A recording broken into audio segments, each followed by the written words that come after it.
Dracula by Bram Stoker Chapter 1. By and by, however, as I was curious to know how time was passing, I struck a match and by its flame looked at my watch.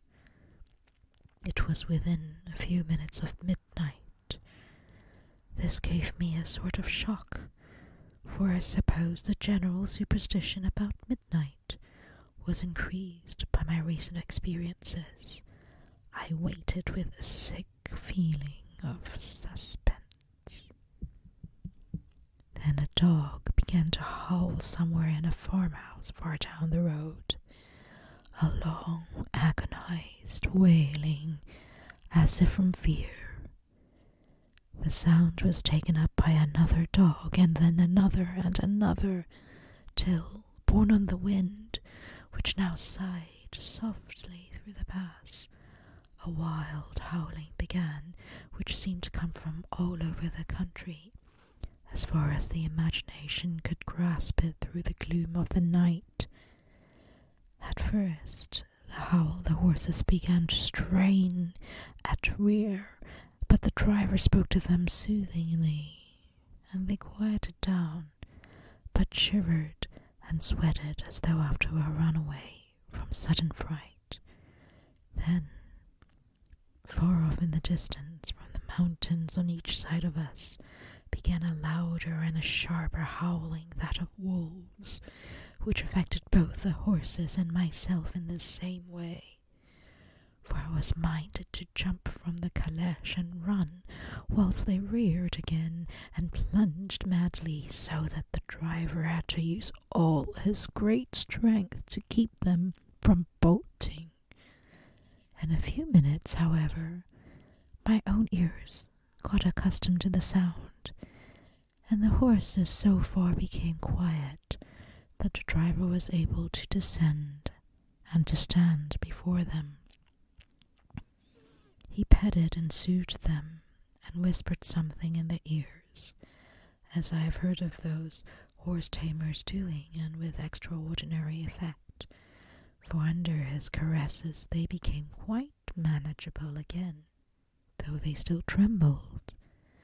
The driver again took a seat, and shaking his reins, started off at a great pace.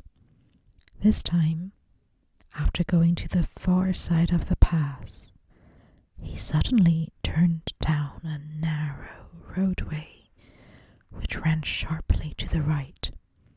Soon we were hemmed in with trees, which in places arched right over the roadway, till we passed as though a tunnel.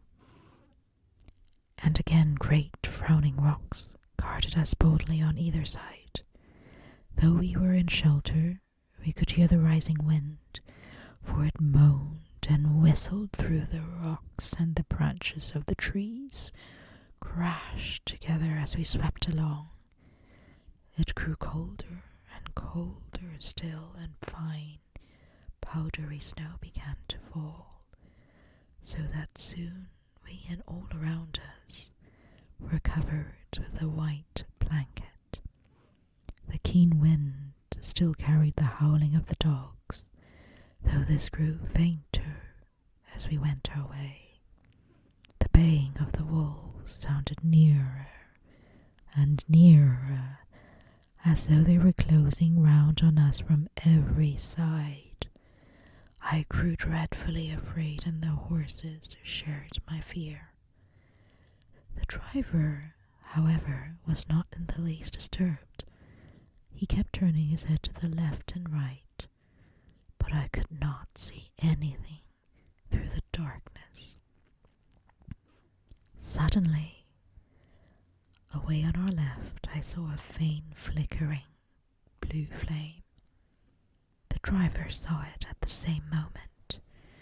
He at once checked the horses and, jumping to the ground, disappeared into the darkness. I did not know what to do, the less as the howling of the wolves grew closer. But while I wondered, the driver suddenly appeared again, and without a word took took a seat, and we resumed our journey.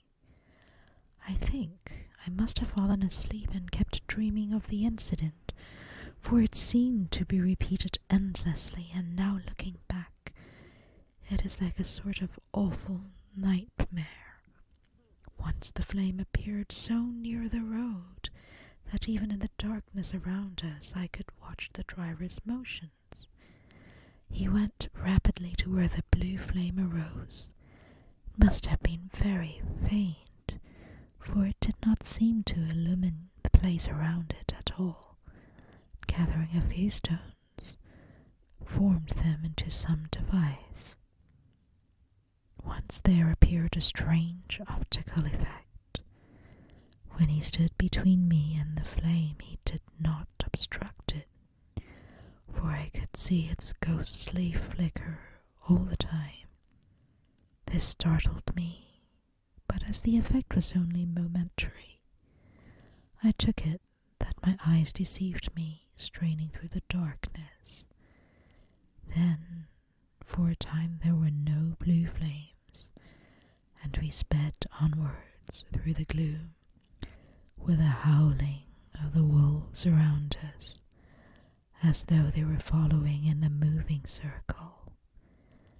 And at last there came a time when the driver went further afield than he had yet gone, and during his absence the horses began to tremble worse than ever, and to snort and scream with fright. I could not see any cause for it, for the howling of the wolves had ceased altogether.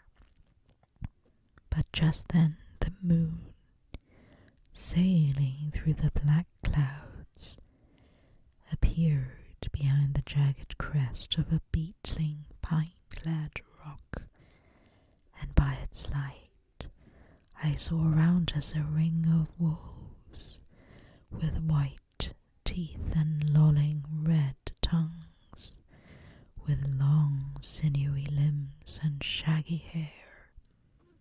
They were 100 times more terrible in the grim silence which held them than even when they howled. For myself, I felt a sort of paralysis of fear.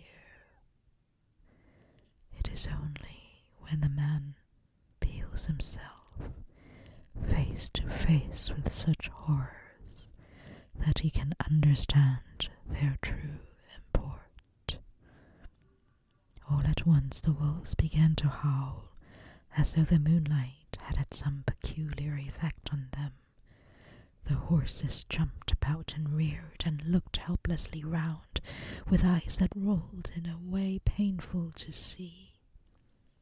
But the living ring of terror encompassed them on every side, and they had perforce to remain within it.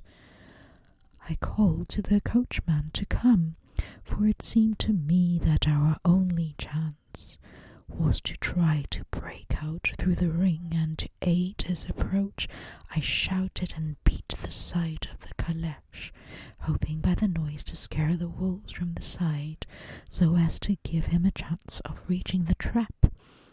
How he came here I know not, but I heard his voice raised in a tone of imperious command, and looking towards the sound, saw him stand in the roadway.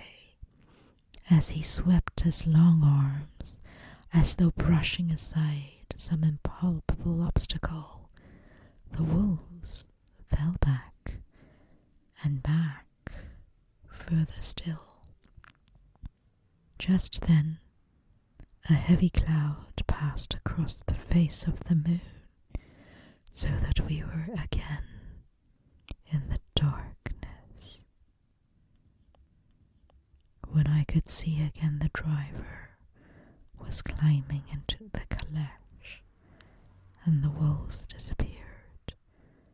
This was all so strange and uncanny that a dreadful fear came upon me, and I was afraid to speak or move.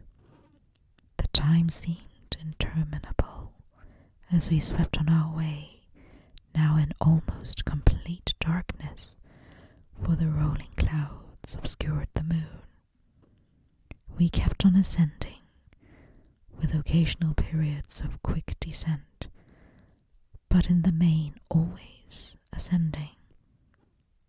Suddenly, I became conscious of the fact that the driver was in the act of pulling up the horses in the courtyard of a vast ruined castle, from whose tall black windows came no ray of light, and whose broken battlements showed a